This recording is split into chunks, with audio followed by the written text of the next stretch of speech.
mai ibasa. Kurera, kukudza, kuchengeta mwana harisi basa riri nyore.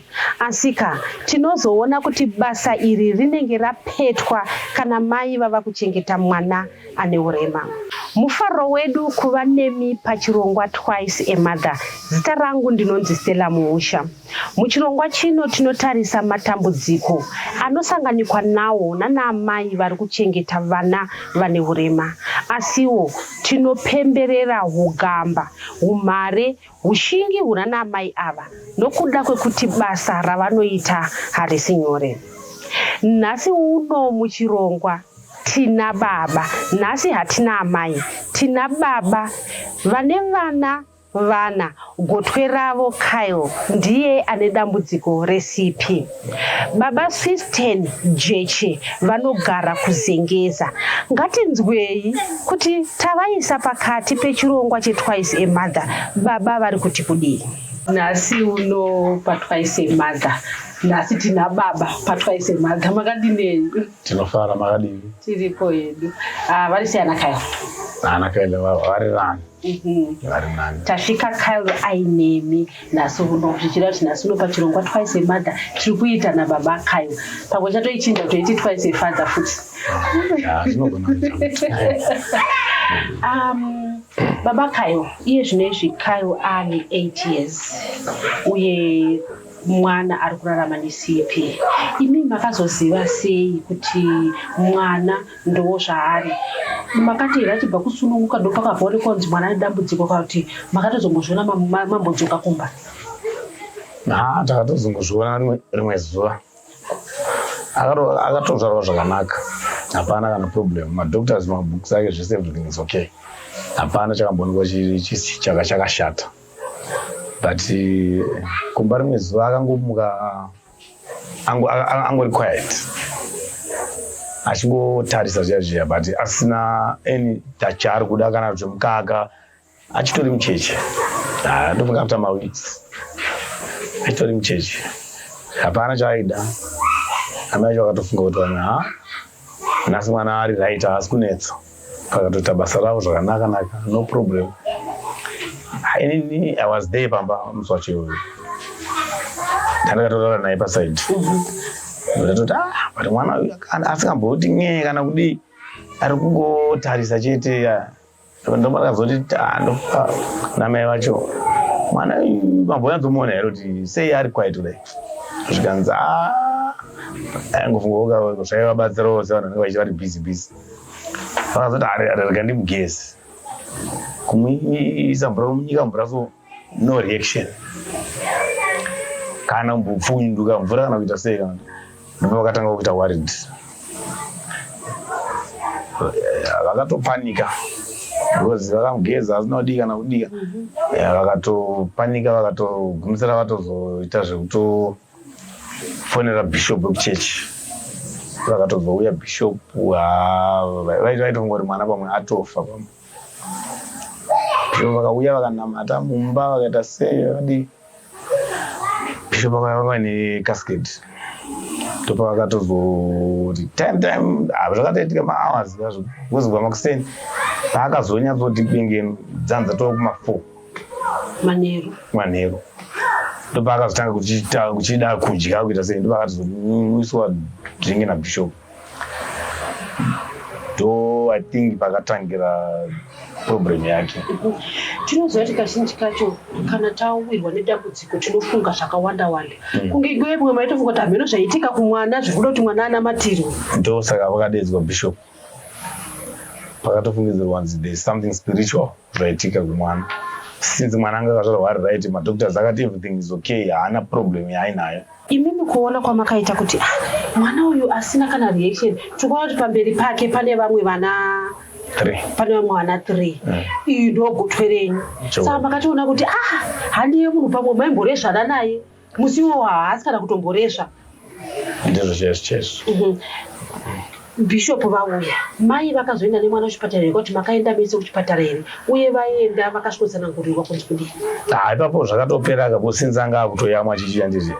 Tikati mwana tana. As time goes on. Achitori mucheche kudaro. Pakugara bebe aimbogara imwe time achimbotadza kugara, imwe time aitonyadzogara muchimusha zvekuti pamba sitorina kana buda dambudziko. Saka akatembenge akugara pamakanyatsozoona kuti aiwa mwana uyu anenge ane problem, rega tiende kuchipatara, anga akura sei? Ma16 position uko zvedu hatinyatsoniziva zvedu sana baba nyaya dzevana kuti baba yanga ane mazamangana zvoda ana mai vacho ndavanyatsoniziva, but inini ndilakire kuti nyaya yekuti inini ndinombowanika pamba nguva yakawanda ndisina kuenda kubasa. Saka maizviona kuti uyu asiyana nevamwe, even makuriro kana kuti development yake yakatosiyana nevamwe vana. But pekutanga pesa pangangofanana navo. Pakugara papo aitobogara tichitotamba naye chidade akazongoerekana akuungana kudaio. Ndopatakatanga kufunga kuti asi ane problem yei. Asi vanhu vanenge vachiita zvekunamata munomboenda kumachechi mudaidai motanga kuudzwa namo machechi kuti spiritually hapana unongowana kwese kwese. Svika tazoendawo kunana chiremba, kana chiremba bva vati angona vaine cerebral palsy. Avo vachechi vanenge vachitaurawo kuti zvinonamatirwa izvi zvinopera. Uyu dhokta anenge achionawo zvakewo. Saka vakabva tanga kuenda because dhokta vakati ane soft spinal cord iri kunonoka kusimba, but as he grow older inogona kuzosimba, but still zvavakangotaura ipapo dhokta vakati musamuita kuti agara akaungana kudai, because inobva yagara yakadaro, ngaagare ari straight. Imimi makuudzwa kunzi mwana ane dambudziko, ramutoudzwa kunzi ramakuona kuti pavamwe vana venyu vamwe navo vanga vasina dambudziko iroro, zvakakubatai sei? Tinoona vamwe vanobva vati inini uyu atosiyana nevamwe uyu, kunyanya mwana baba vanobva vatosiya vosiya dambudziko ngokuti nderamai chete. Imimi makabatsirika nechii kuti mugamuchire kuti ndozviri pamwana wangu ndinomuda akadaro? Inini manje up to now, to today, I don't believe kuti zvaari zvindo zvaanofanira vari. Ndine hope yekuti anofanira kuva achiita better than zvaari izvo. Because inini pandaimbonge ndinaye inini ndaimbombomuitisa kudhara achiri mudiki, ndofunga kumagore something chichi, aindirakidza kuti ane potential yekukwanisa kufamba, because aitokwanisa kufamba nefence pamba paine fence, aitofamba nefence achitomira achitokwira fence, zvokuti ndine mapictures akandaitomutora ndichitosvika ndotoona ari padenga papa toti unodonha achidzika otodzika. Problem yake ndakaona uku makumbo kuno uku, ukada kumuti atsike zviri straight anorwadziwa, so I think zvinonobatana ndofunga nekubheki kunoko. Ukatomumanikidza kumustressana kuti aite straight kudai makumbo ake, kumumisa akati straight anotozwa pain. Saka inini semunhu akewo anenge achida kuti zvinhu zvinake, ndinenge ndichiedza kumudaro kumustretcha makumbo ake. Ndakamboenda naye kuna mumwe dhokta akanditi ligament yepanapa pai inoona iri pfupi, inoda kuchekwa woidzera woinlarge kuti asastrain ichi. But patakazoendawo kugomo anotaurawo different story yavo, vanenge vachitaurawo kuti ane cerebral palsy, ufichi inenge ifanira kutangwa nemusoro, cerebral inenge iri musoro, ndoinenge kuaffecta, asi kwanisa kuita kucontrola zvinhu zvayo. Saka unozongogumisira wongoshaya kuti ndezvipi chaizvo. Nhasi muno pachirongwa Twice a Mother tina baba Jeche. Ngatimboturai mafemu tisangane zvakare muchikamu chinotevera.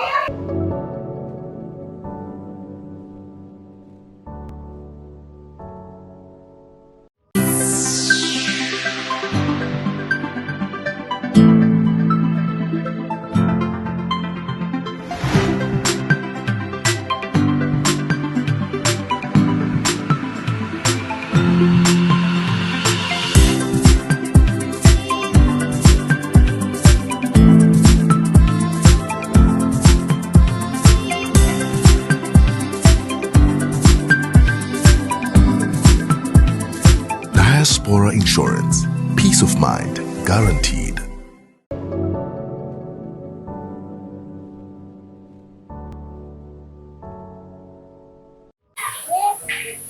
Mwana akura ane zvizhinji zvaanotanga kuzviitira. Asi ndezvipi zvekuti Kyle kunyangwe aine 8 years vabereki vake vachiri kumuitira? Etiza to munhu mukuru apana vachitoita zvinhu zvakawanda ega. Kudya anda kudyiswa, kugeza anda kugezeswa, kupfekedzwa chaiko chaiko muti tomupfekedza. Hapana zvavanozozviitira ega. Totongoita ndotogona kuti tinaye totongomuka wotongomugezesa, wotomuchinja, womudyisa. Kana achida kuenda kutoilet wotomutora wototakura woenda naye kutoilet, wotodzoka womuisisa. Zvekutoti kuri kuti ari ega ari mumba, iwe uri panze uri ukoko ada kuenda kutoilet,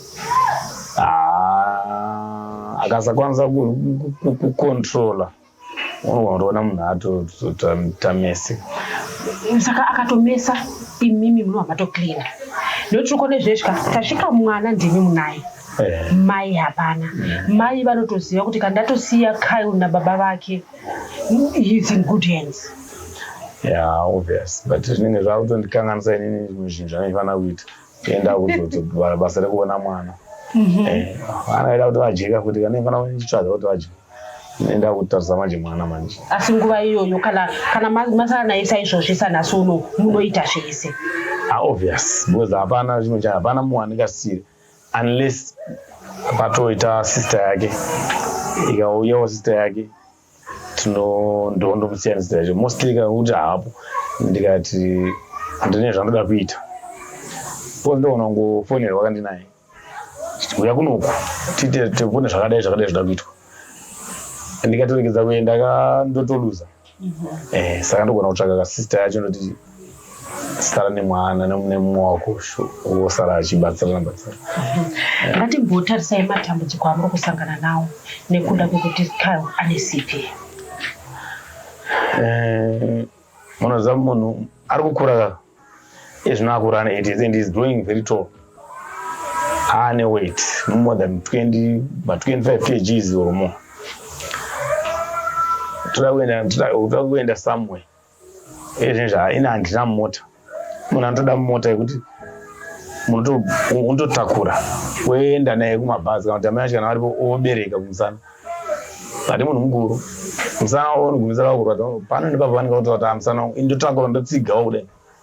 But still let's say tokuenda kuma-check-ups, pane dzimwe nzvimbo dzekuti munoburuka mofamba madistance akati rebei. Saka mamwe maproblems atinosangana nawo panyaya disability yake mwana iyoyo. Iye zvino tikuona Kyle ari kuenda kuchikoro. Ari kuenda chikoro chipi Kyle? Anoenda kuJairos Jiri ekuSouthampton. Ndezvipi zvokuti munoti mimi tiri kuona zvichida zvinhu zviri kuchinja nekuda kwekuti ari kuenda kuchikoro, zvichida zviri kunaka kana zvekuti munoti ndikuona kuti ari kudzokera kumashure nekuti muri kuswera musinaye anenge ari kuchikoro? Improvement pakudyapo nepakugeza. Ndakaona nga vanovati vageze vanovadzisa kugeza vega nekuvadzisa kudya vega, zvekuti chikafu chimwe chiri solid chinokwanisa kubatika anogona kudya ega. Still anogona ke kudya ke but achizviri dirty zvazvo zvokuti it's not clean. Semunhu asingakwanisa kunyatsorova direction, but still improvement yekudya ega nekugeza ndakaona. But panyaya yephysio yekufamba izvi yekutraya kuyuza makumba handisi kuona ine improvement ba, because pandakambenge ndinaye ndichimuitisa ndikuona kunge izvozvo zvinenge zvikuleka kumashire muchana. But zvimwe izvi zvese zviri correct. but physio ndofunga pamwe inenge iri kuti leke. Sekutaura kwamaita imimi Mati, kazhinji kacho zvizhinji izvi ana mai ndiwo anonyatsoziva.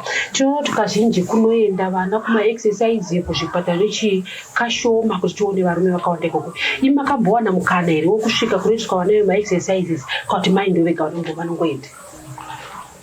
Kuzvipatara ndakamboenda kuGeneral Hospital achiri mudiki. Achiri 1 month 1 year achiri ndakamboenda tichimboona mafizio ikoko because kuGeneral Hospital kune vanoitisa mahara, vanoti munopota muchiuya, pane madays avanoitisa. Taitomboenda nawo namama tese tiritu achiitiswa tichitakatogara tichitoona kuti achidzwai tichionzi imi mugomba munonodaiwo so tichitodzidziswa ikoko. Saka ndo zvataiboedzawo tiri kumbowo tainozviitawo taitoona kuti paite taka development anga achitori mudiki zvokuti I think pamwe pakazongoleka consistency. Ngationese muri Mati imimi ndogotwe. Muri yenyu yakagamuchira sei vakuru kuna Kaiwo, vakazvigamuchira sei, akagamuchirike here muri menyu? Zvakanyanyisa. The apple of the house. Ndiye chai. Munhu wese ari pano Kaiwo.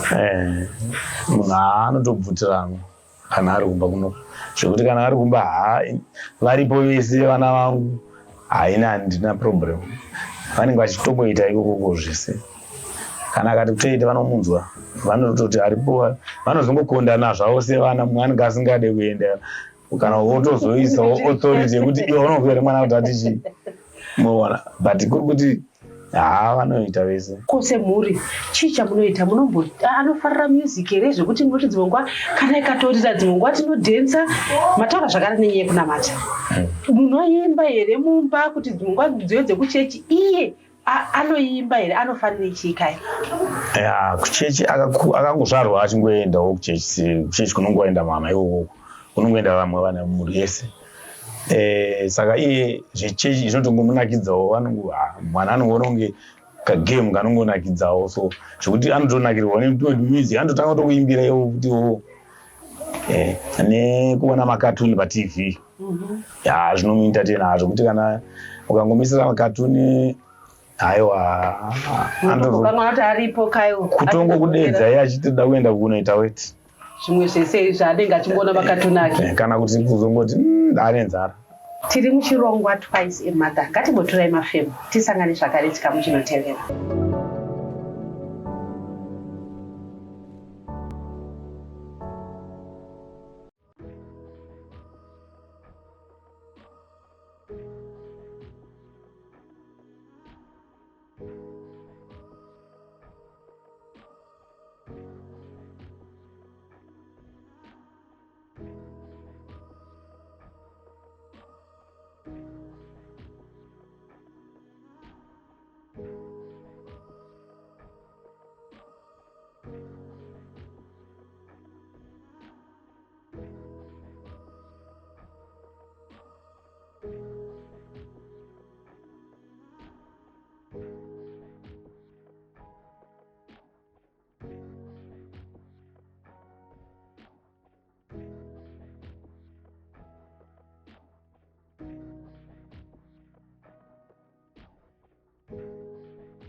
Muchikamu chapfuura, baba vaKaiwo vataura matambudziko avari kusangana nawo. Ndezvipi zvokuti zvikaitwa zvinokwanisa kuvandudza upenyu hwavo kana kurerutsa mutoro wavainawo pakurera nekukudza kwavari kuita Kaiwo? Wheelchair yatinayo ndeyekungopusha yaya. Saka aimu exercise, aimukwanise kuti amove from place A to B ega, inoda kuti antomupusha. Saka tandichiti at least kana akawana iyaya yekuti anokwanisa kufamba ega achifamba from point A to point B, because pane patinombomuisa pane vamwe vana ari muwheelchair vanenge vachimupusha.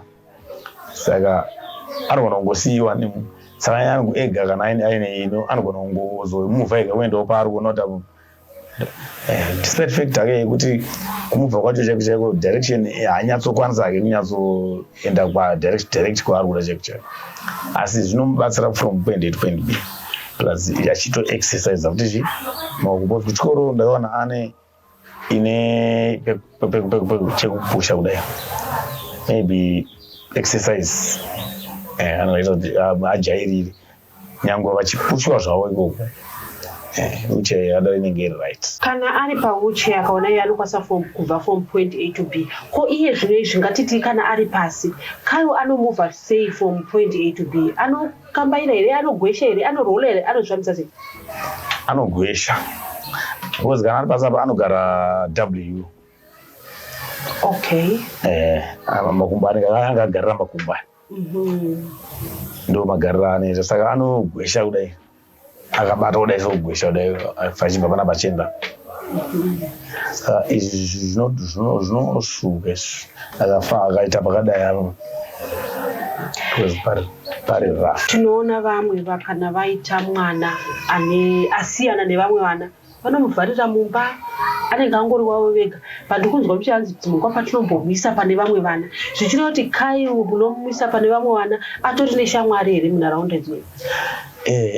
Akatobva kuchikoro seizvozvizvi abva kuchikoro vakatoziva kuti Kayo auya vanenge vakutoya vachitovhunza dzishamwari dzake mazera ake iwayo vaakakura nawo because ari mudiki asati akuenda kuchikoro aimira pafenzi tikumbawo vaitouya shamwari dzake pafenzi ipapo vamwe vaitouya vachigara naye pasaidi vaitodzwisana vari vadiki kuma 2 years ikoko saka vanhu vakakura vese vanotodidzivana vakatoonana vanotosekererana vachiti avakuenda kuchikoro maguri normal iye akaruka havanyatsodzwisisa kuti uyu problem sei asingagoni kufamba zvatinoita isusu asi still vanongomuda zvakadaro vanouya vachitamba naye vanotoswera naye kuri kuti ariya vatoziva it's only kuti kunoku kwatiri kunoku hakuna shamwari dzake dzinomuziva chete asi kwana mudhara kokuku vantu akakurira vanotomuziva vakatoenda ikoko anotogara nevamwe vake kudai. Kutaura kwataita tati tasvika mai vasipo asi vakwanisa kubva panapa nekuda kwekuti imimi muripo munokwanisa kubatsiridza asi tinoona kuti kana kazhinji kacho vana amai kana varingoriwo vega vane vana upenyu hunobva watochinja vanobva vatadza kuita zvavanenge vachida kuita iko zvinezvi ndezvipi zvekuti munoti imimi mai vari kukwanisa kuita izvi nezvizvi nekuda kwekuti vane mubatsira ari kubatsira pana Kayo? Still zvavanoita pane mwana inini ndogona kuzviita hapana difference isi only kungoti inini ndinge chingoti harisi role yangu zvangu but kana venga vasipo I can take that role. Pazvirongwa zvese zvataita paTwice a Mother tinenge tichitaura naamai vachitaura kuti zvinorema nekuda kuti kazhinji kacho vanobva vasirwa mutoro wese iwowo vari vega. Inini chii chakaita kuti musimbe nemudzimai wenyu nemwana mataura kuti he is the apple of the family ndo pane dzidzo remunhu wese ipapo including you?